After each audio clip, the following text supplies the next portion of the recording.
invited Sally Costello from EBM Rent Cover to come in and discuss some important elements of landlord insurance.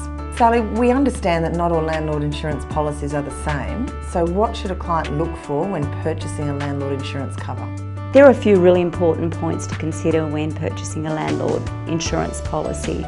The first thing that owners need to look at is the liability. Now, whether they've got a building policy or it's covered under strata, they need to make sure that their liability is covered within their property. So it's really important that they check that out. Another thing to consider would be accidental damage. Does the policy cover their property for accidental damage?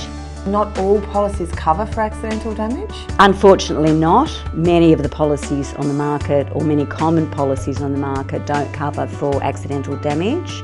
They cover for malicious or deliberate damage, and that's not helpful to an owner if a tenant accidentally spills red wine on a carpet or a situation like that. So what about lease situations? For example, whether a tenant is on a fixed term or a periodic lease, how does that affect landlord insurance cover? It certainly can. Many policies require that a tenant is under a signed fixed term lease. It's something that owners definitely need to check out when they're checking out insurance coverage to make sure that should their tenant be under a lease continuation or a periodic lease, that their cover's still in place for all damage situations and loss of rent. So I understand, Sally, that rent liability is different under a periodic lease. What about loss of rent in general? Well, we both know that an investment property is just that. It's an investment. So an owner needs to look at minimising their risks and mitigating their losses.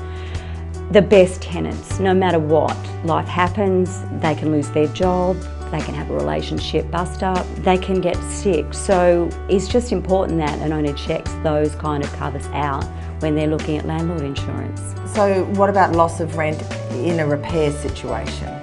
Another important point as far as landlord insurance is concerned, sometimes repairs take longer than we think that they should, getting quotes, that sort of thing. So a landlord needs to make sure that their income is being covered during repair time on loss of rent. Thank you very much, Sally. And if you do have any further questions, you are very welcome to contact your property manager or EBM Rent Cover. Thank you.